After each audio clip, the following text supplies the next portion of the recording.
If you've ever dreamed of an early retirement and want to make sure it doesn't turn into a nightmare, then this is the episode for you.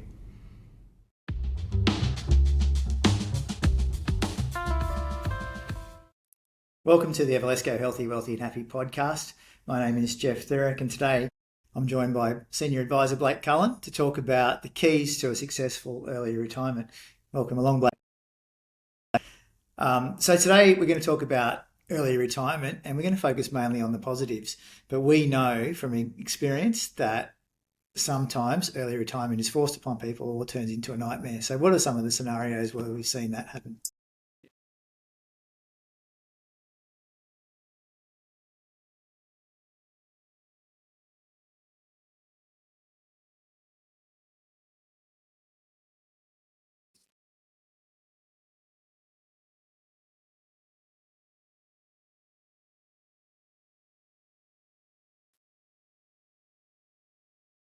Freedom of retiring, the freedom of choosing when to retire in those scenarios, but still things that we can plan for. And then on the contrary to that, we're seeing some really positive outcomes in terms of our clients having the opportunity and the freedom to retire when they want to retire. So just setting up some really good foundations for that and helping and guiding them along the way is quite important. Yeah.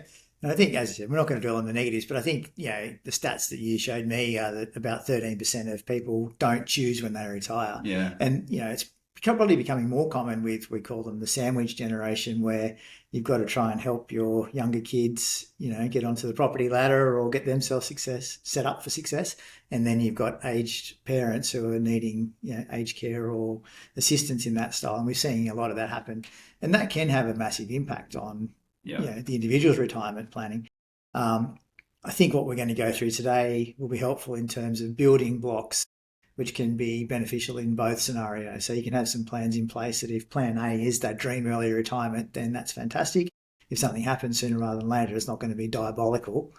Yeah, and I definitely think it's really important to think as we're planning about future life planning. So that's whether it's your elderly parents or for yourself, and then also thinking about legacy planning and how can you use the wealth that you've generated to be able to help your children at some point. So excellent. Well, let's dig into it. What are some of the key things that you think are really important to make sure people think about and cover off as they start to plan for that retirement? Yeah, so there's probably three things that I think are quite pivotal. The first one is to really, set the foundation and create a budget and constantly reviewing that budget on an ongoing basis. We do something here, and I like to do it with a lot of my clients, where we'll send them a link. They'll go in and provide their login details and to their banking, and essentially it will pull out their debits and their credits and give us a good idea of what's coming in, what's going out. And then that allows me as an advisor to sit down with the client and provide a little bit of behavioural coaching and say, well, these are the things that we've gone through and worked out that might be sort of out of the norm, or maybe a little bit excessive, and then sit with the individual or a couple and work out whether those things are what is really important to them. And by doing that exercise, it is really good to get an idea and to forecast going forward that these are the not negotiables. These are the things that make us happy and we want to continue to do it. But there are other things that we can trim down and we can get a good idea of what they're spending on an ongoing basis. I think that's great. And I think, for me, dealing with clients over the last, 25 years, I used to not like having those conversations because it was a lot of work for a client to be able to sit down and, look at all their bills and look at their credit card statements and pull that information together. The technology available now actually changes that to a pretty simple process, really. And the key is most people don't really know what they spend. So, we can ask somebody, what are you spending? What are you saving? And they'll give us a figure, but it's probably not right. So using this tool is a simple process to actually get real figures that we can work with, which makes such a difference to a plan over time. Yeah, definitely. And then you can sit down and have the conversation around, well, beyond your non-negotiables, we've got X amount of money surplus. Where do we push that money to accumulate wealth and to pre-plan for that early retirement or that retirement day? Yeah. And it's not about saying, don't buy the coffee on the way to work in the morning. Like, we don't have those conversations. That's individual choices, but it is about mindful spending, isn't it? Yeah, definitely. Like, I've got probably two examples where I've done most recently. Like, we reviewed the bank statements and all the debits and credits, and there was $1,500 a month being spent on eating out, and then there was about $1,000 a month spent on, I guess, retail, right? So if you sit there and say, if you could collectively, that's worth X amount of dollars.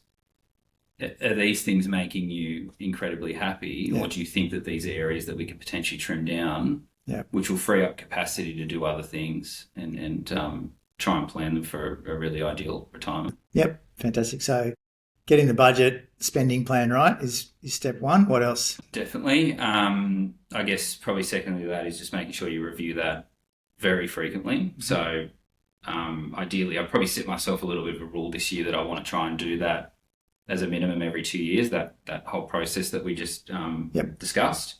Probably secondly is trying to, by asking the client sort of open-ended questions around what does the ideal retirement look like, that gives us an incredible amount of data to work with. So like, for example, where do you see yourself residing in retirement? Do you foresee that you're going to have a tree change, sea change? Do you think you're going to be staying where you are at the moment?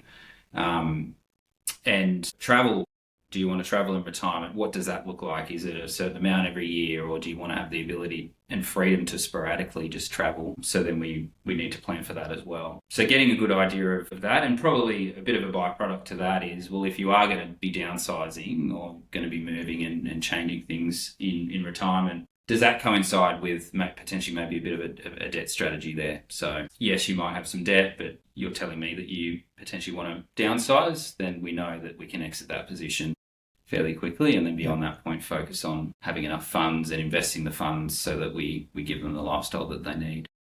I think that's great conversation, because the answers to those questions are different for everybody. And that's, I think, what makes our job a lot of fun. We get that variety, but it also allows you to really personalise that strategy. And I think a lot of people might start with a bit of a dream or a bit of an idea about that early retirement, but to dig into what that actually looks and feels like can really put some meat on the bones, and it can help to crystallise how important it is first, because sometimes, if it's just a dream or it's a good idea, maybe you're not that committed to it or you don't think it's possible. The strategy can be a little bit different, or your buy into it can be a little bit different. But if you really talk through it, and sometimes that takes a few meetings or even over a couple of years, isn't it? Like, the first year can be setting some foundations, but then, okay, now I feel like that's working okay, so I'm starting to think a bit bigger and a bit braver. And then probably a few other things is probably the same, I guess, understanding what retirement looks like. I guess work arrangements, and whether or not there would be potentially the opportunity that you would like to work part-time in retirement. How does that impact the overall plan? Potentially also doing things like volunteering. Another big one that we're seeing at the moment is legacy planning. So I guess, do you foresee, as we're planning for that retirement event, do you have a goal that you want to be able to provide some additional support to your children? Because we need to factor all that into the overall plan and the strategies that we recommend and implement for our clients. So just getting a really, really big picture of the potentials of what could happen in retirement and some of the things that our clients are thinking about on an ongoing basis. Yeah, and I think that's a question we often talk about is, who are the important people in your life? And that's coming back to where we started the conversation. If you've got aging parents or parents who might need some support because they're not as financially secure as you are or you're planning to be, then it's important to understand that. So similarly with kids or other people in your life that you need to plan for. So it's good to get that on the table sooner rather than later, so you can make a plan around that as well. Yeah. And then probably I've mixed it all together, but the third thing is, I guess, estate planning is quite important. And it sort of ties in with that future life planning, legacy planning as well. So I guess trying to have a plan that if their health permits that they need to plan for that deteriorating, then do they have sufficient funds to be able to do what they need to do to keep their health as prime as possible? And if they do need to go down the path of going into aged care or something like that, we want to plan to make sure that we have sufficient assets to be able to fund that for them. And I think insurance comes into that as well. So if, in the worst case scenario, and we'll talk about that in other episodes on the podcast, but, having insurance in place that if something, of a more serious nature arises, you can claim on insurance and it doesn't derail the plan. Similarly, thinking about potentially insurance for your children. If you've got children entering the workforce and if something happens to them, then you would probably like to be in a position where you can support them. But that might be at the detriment of your own retirement planning. So thinking about some of those scenarios can come into it as well. Yeah, definitely. Yeah, and with the estate planning and legacy planning, we're seeing a lot more often now people wanting to help their kids while they're still around. Yes. So not waiting for the kids to make a claim on the estate or on the will. So, understanding how important that is and what that might look like. And the common conversation is that people are concerned about their kids getting onto the property ladder and those types of things, and it's getting harder, particularly living in Sydney. So, understanding how important that is, what that might look like, what the opportunities are for there, because that can have a big impact on retirement as well. Definitely. And I guess where it's probably worked quite well for some of the clients that I have that have the freedom of retiring early. So I guess a lot of the stuff that I just discussed, like reviewing and creating the budget, has really been a game changer for them, because we then have funds available. Like, for example, I've got a client that's 53 that wants to retire in 6 months' time, and he's fully ready. He's got the assets that he needs to retire. And it all comes down to that initial stage of budgeting, reviewing the budget, allocating anything that is not required to wealth creating strategies. And I guess when you retire early, you need to have assets outside of the superannuation environment to be able to fund your lifestyle until you can meet that accessibility of the super funds. So for him, for example, reviewed the budget. It actually allowed him to have sufficient surplus cash flow. We've built assets through investment properties with debt attached, and then also looked at growing wealth through non-super investments to fund him from the period of 54 through to 60 before he can start to access his super. So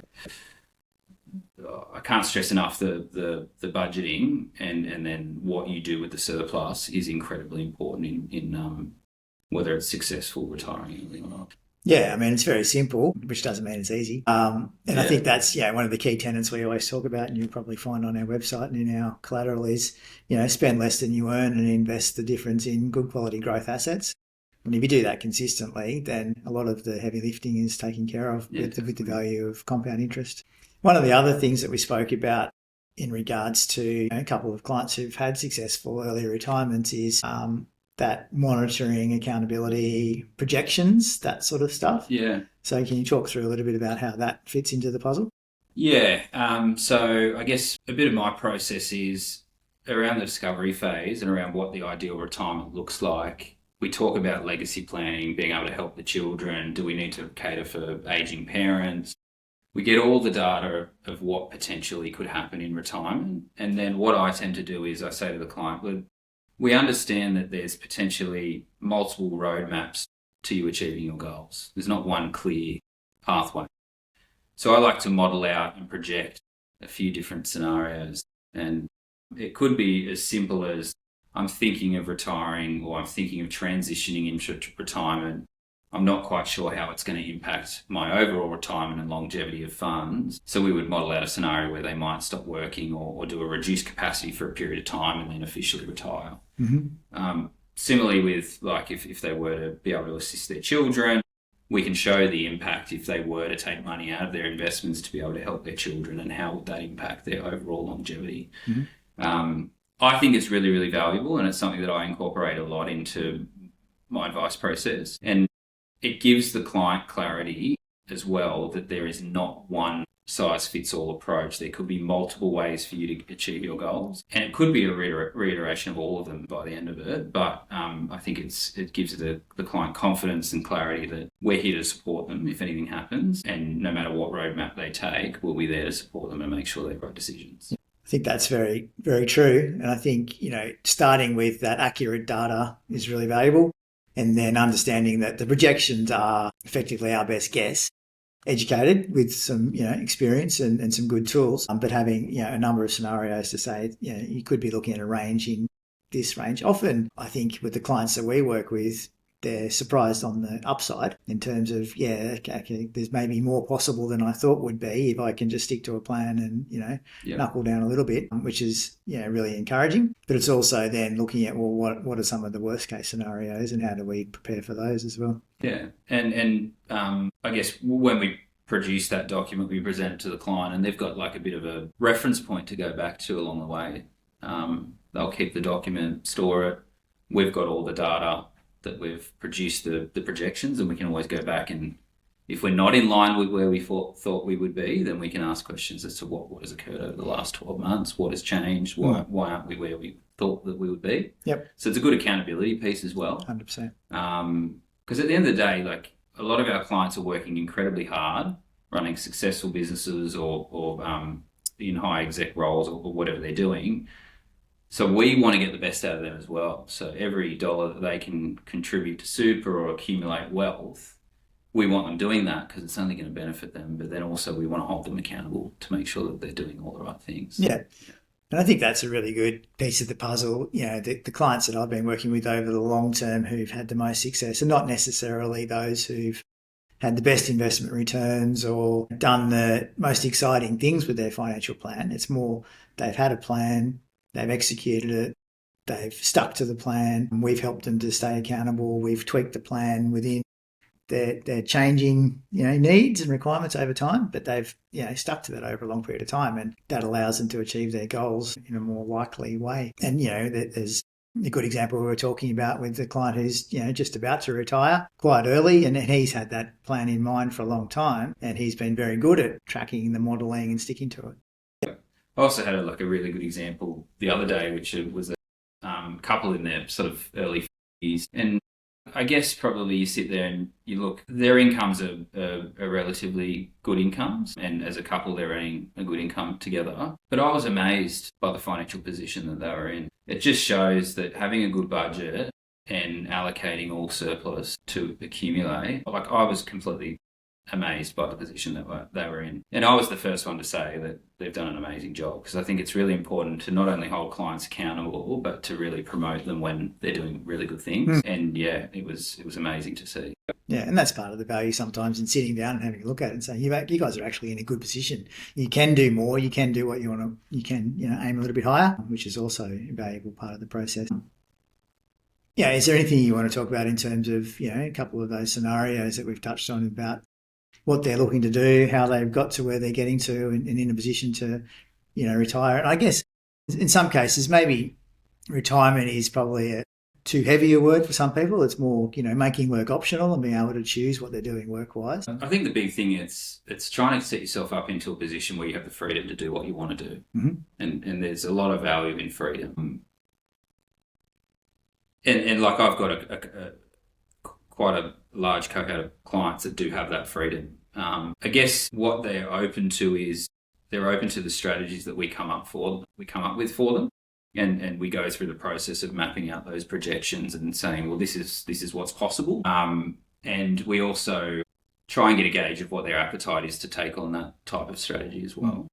A lot of them are receptive, but I guess examples of other things that they've done really well, I think it's just really, if you have in your mind that you're looking at retiring early, there needs to be a focus that shifts towards, well, we need to build up some assets outside of superannuation to really fund that. Yep. So I've got examples of people that have ploughed all their time and effort into their business, and they went through a period of time where all additional money was going into the business to focus on growth, and that was their exit strategy.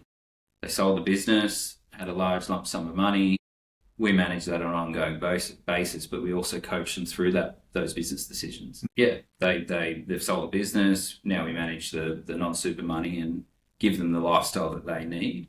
But there are little intricacies that we do on an ongoing basis as well. So managing tax. If they do need to pull money out of non-super investments, what are the tax implications? How can we offset that with other things? Then also there will be a shift at some point in time with a lot of our clients that, yes, non-super when you want to retire early is quite important to have, but there will be a shift that as you start to approach 60 and you want to start to access your super, is there a way that we can get that non-super money into the superannuation environment and benefit from the lower tax? So I'm doing a lot of that with some of my clients in the mid-50s. Yeah, and I think that's for small business owners, that's particularly relevant, isn't it? A lot of people now have been receiving compulsory super contributions if they're in an employed role for a long period of time, and that's a really good foundation for a solid retirement. I mean, if you've been getting super contributions since you were 30 and you're planning to retire at 60, that's a good sort of foundation. We would always advocate salary sacrificing, putting a little bit more in there at various times, and that's going to help boost it. But for